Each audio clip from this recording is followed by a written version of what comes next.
this place. Yes, it's on. The live view is on. Yes, sir.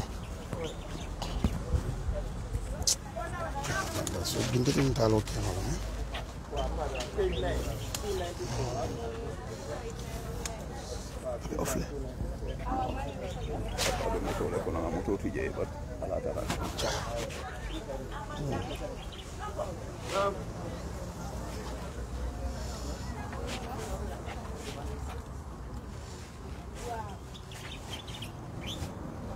Binded Natalo Sotonola.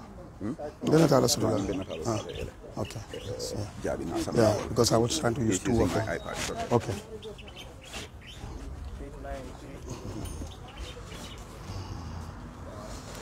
Yeah. Yeah. Yes, because it's all okay now. Voilà les nous bien nous fait moi out dang non ni out dang alors abot mobile wala kidam ani ndo bani ko ma bani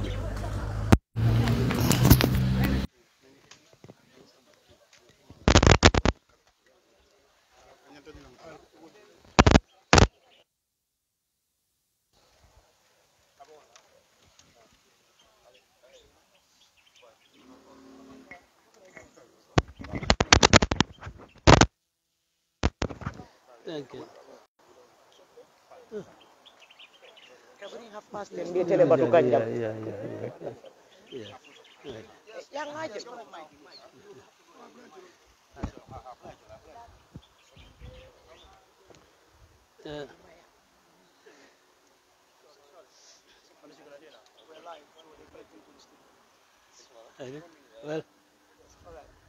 Well, anyway, gentlemen of the press, well, I think we are here to perform one of our most important civic duties and responsibility to ourselves.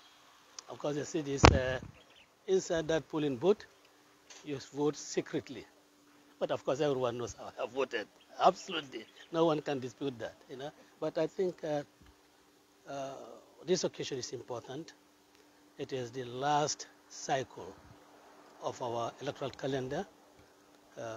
This is the day that we are going to choose the leaders of our municipal council, our local government authorities.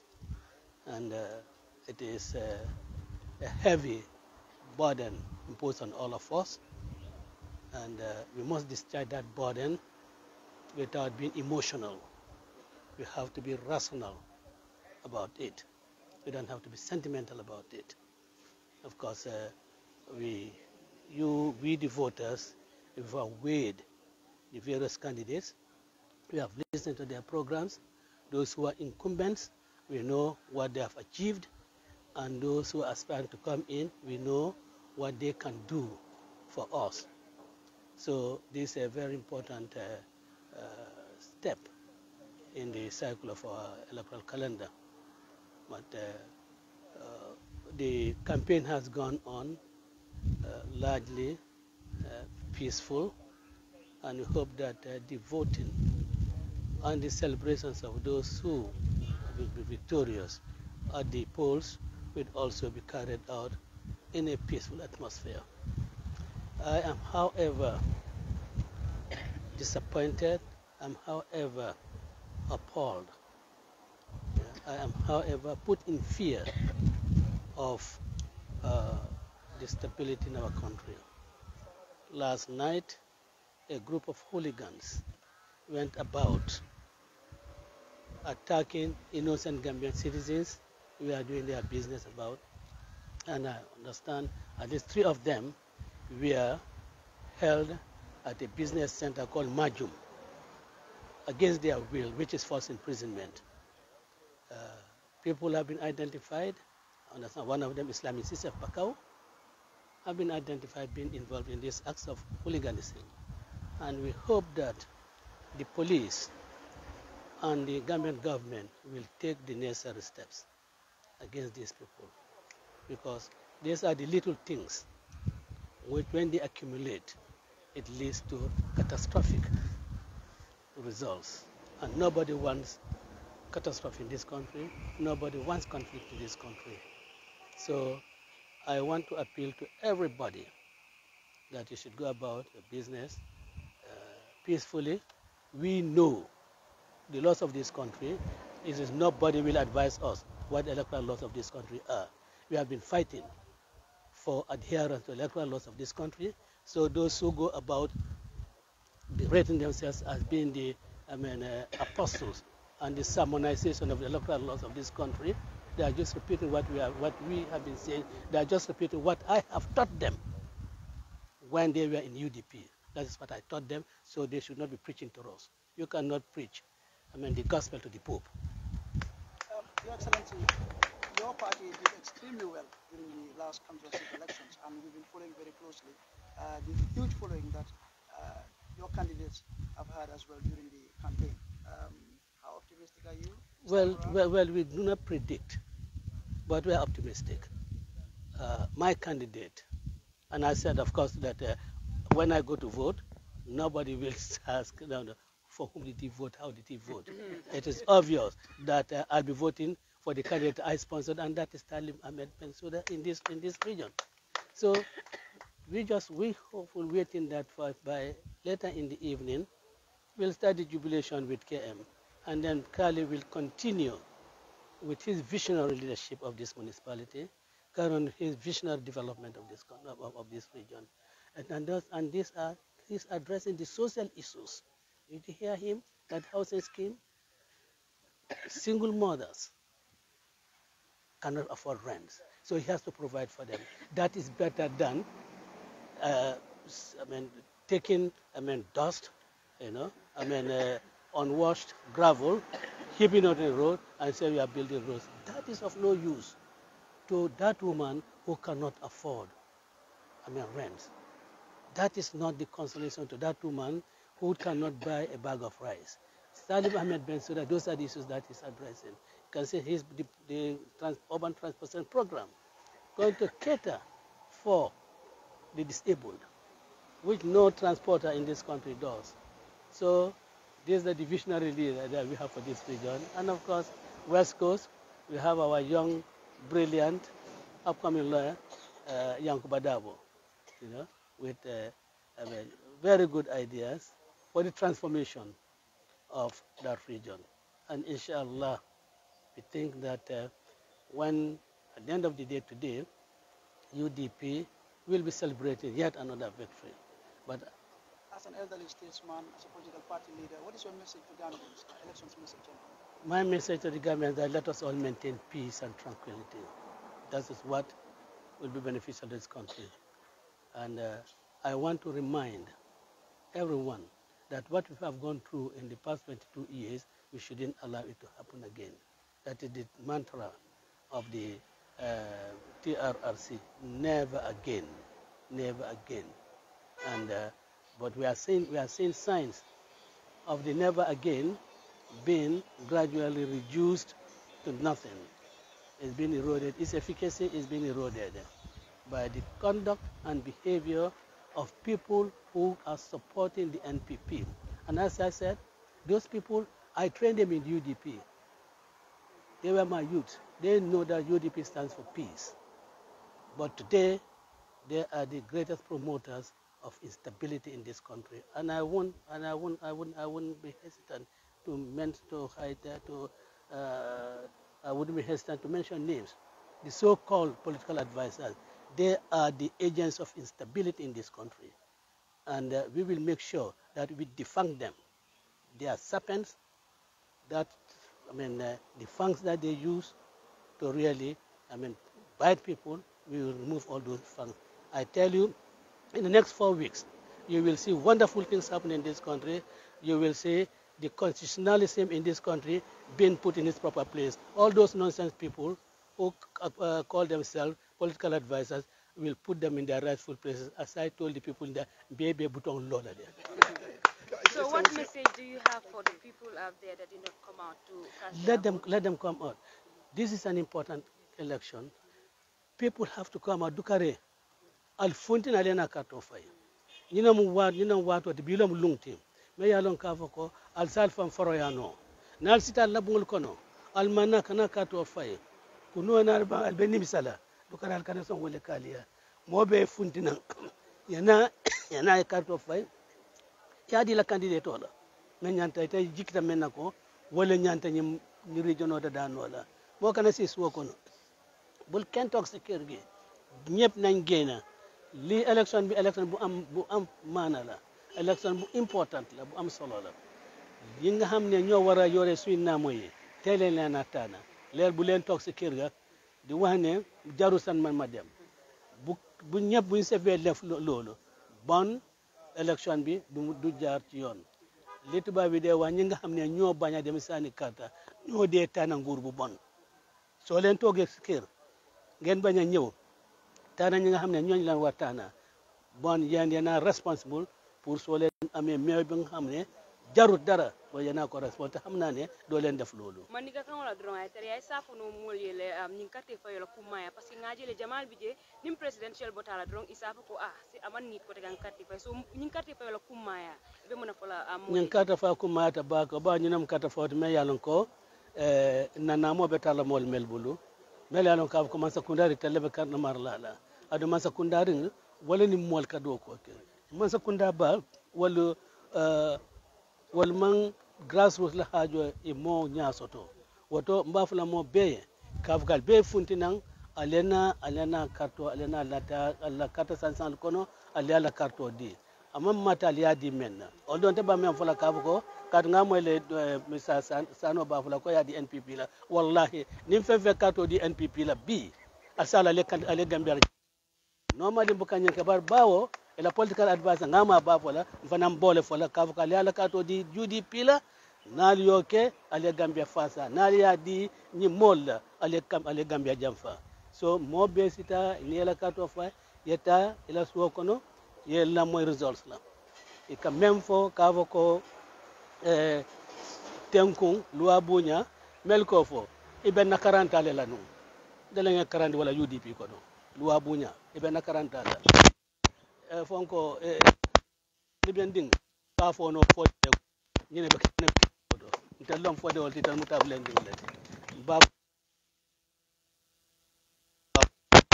adun nimme ñimmi ka ko sembo betel bolo la hawla wala quwwata illa billahi al-azim sembete jon sembete momoy sembo ben daman sole power belongs to the people we have the power and nobody should deceive himself ka ko you have power it is our ntelenga adila anim pare ka tebul mbatale bulle kunu ya do ya fonyo ko mansa bondila ni mansa manke kilindi ni dole ngaw kel joral ka mansa bondi man sol bina wala mun ko salam an gabro wa salam ka te kuma le fajam yan ka kuma ta bakele e ko kunu ye molle mudam la yalla ko ye sindi dulato lu wakante well false imprisonment lady ado ngaji ke inspector ngaji ñemu kulet me yalon ka fako dunya bele ba kalama men nyanta weke nim man nyanta mem nyanta no manke woto abe ku kasta ku wulu adun dodo mala fola nim banko ko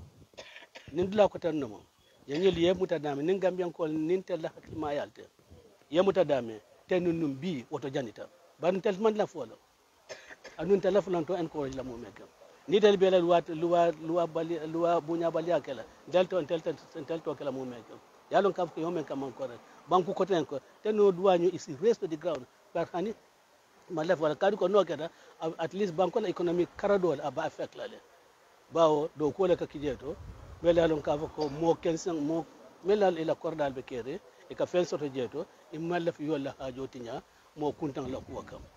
Thank you guys. It's a brilliant interview. Thank you so much.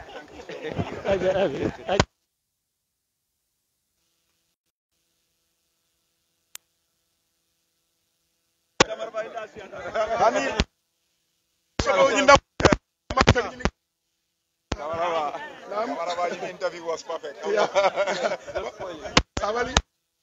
What do you have to say? Well, Kamaraba, Bismillahirrahmanirrahim. Alhamdulillah. Alaji Usenu Darboe bi ma yesewo bunnati ay momen fonte kalimo la kan alaftanyin na demokrasi ani luwa ani kairo ni sabato ni tenkuno ko constitution condition moye nyanto di la nyamen dundi la je Ousseynou Darboe kala karandi ngol leng ami karandi wala ye molu bula carte fayo ke kayro kono menu ya lon ko mol tambi ba malla nyi muku kolenti nga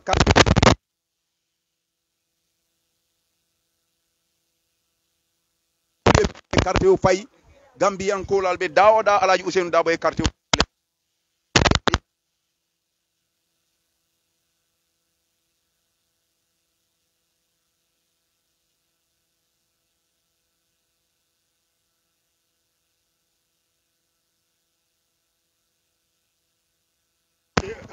comment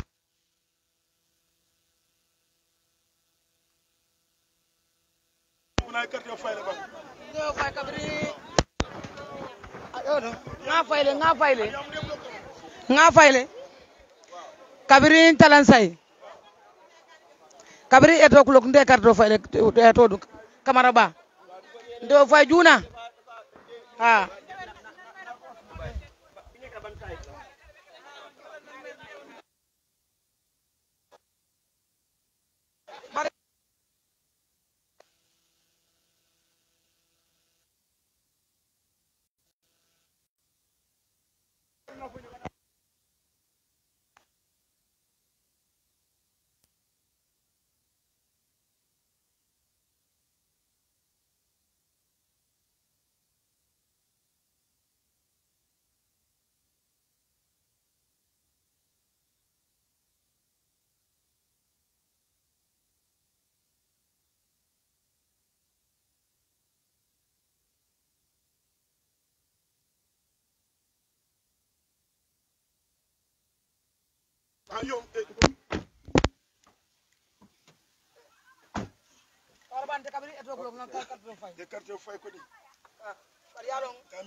yo albeya jele alaji Ousseynou Kunda Darboe bero fay a yamaroro ke luwala buñala ate wole long momo dimbala pati oto nam dron ako yeta ye funti ye parti e carte fay tenkun kono ani luwa buña kono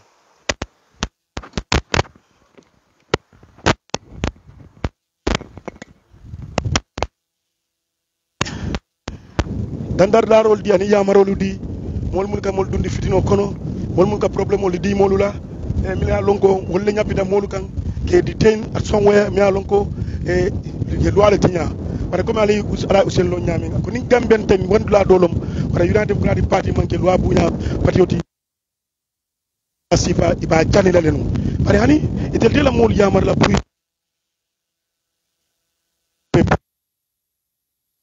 ye lord lata e le kulu luala odo asiplan no madrom fo janning abe futala dawdande gambian ko lam kansa wolom alaji Ousseynou Kunda Darboe di katole yimbanko kanu abka dingolo susundi kele kan abke susundi fitna kan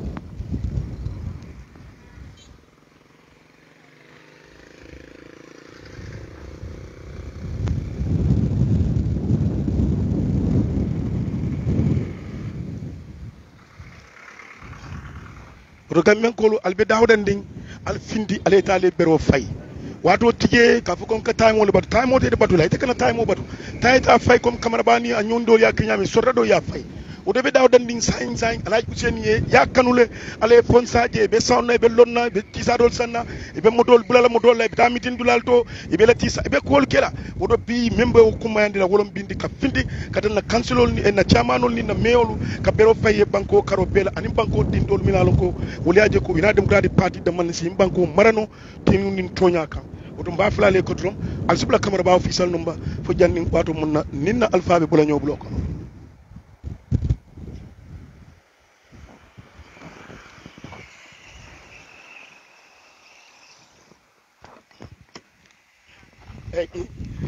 il faut y muta ani be live la ani jiro kanale kambe borkan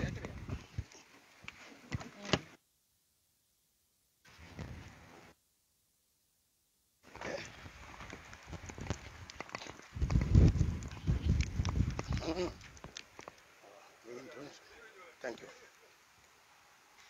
Mr. Wale, thank you. Good job. I should also have you. Yeah, but after the running, this way. It's coming this way. This way.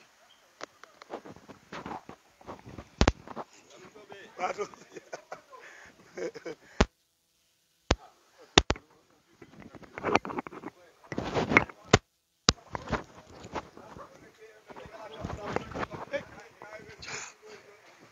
Go.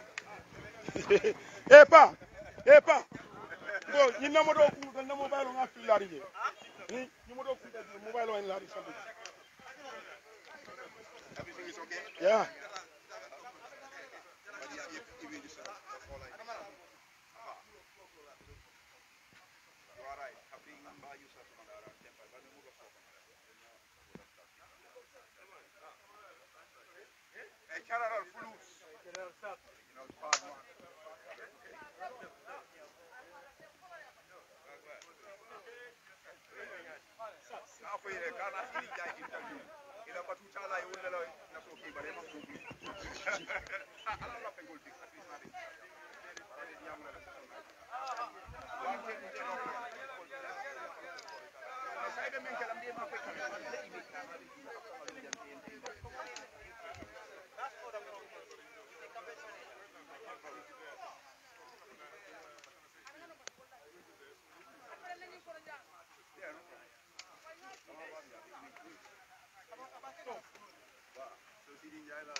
California.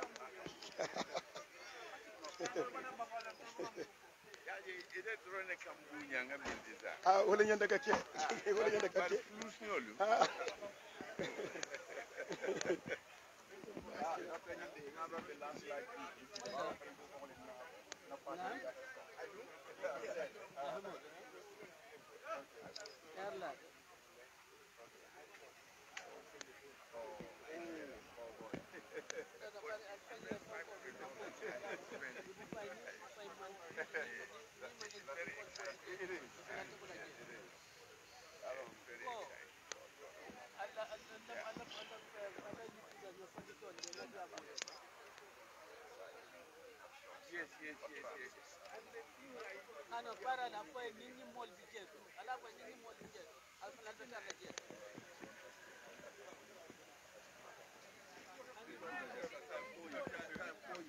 Double agent.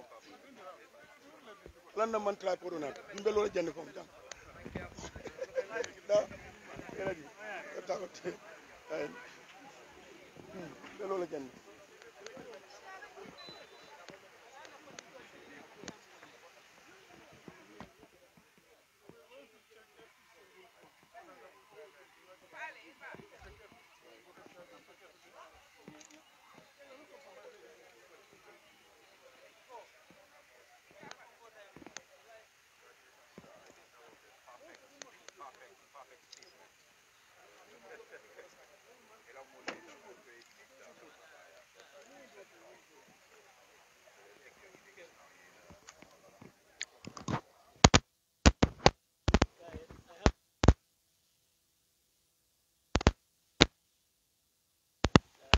Sometimes under some difficult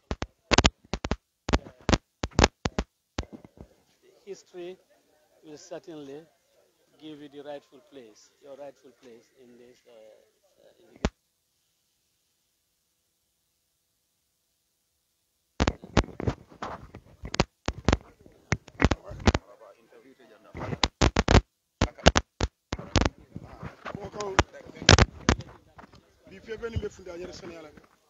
Situation some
perform your duty, but let it be balanced.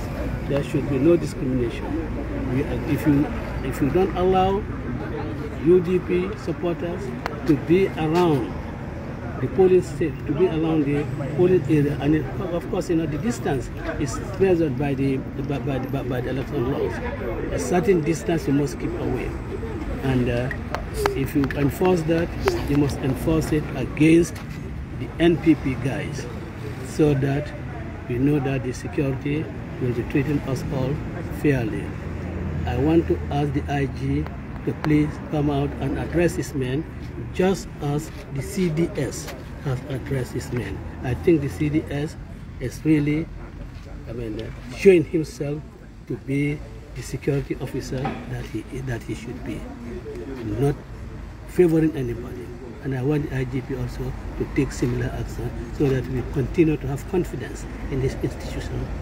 Otherwise, we will be tempted to think that the PIU is probably the armed wing of the NPP, and that is not good for this country.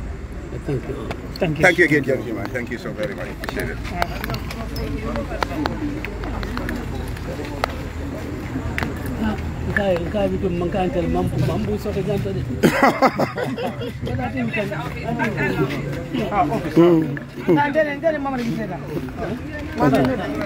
Barina power bank jolontan dole atumbo no malo.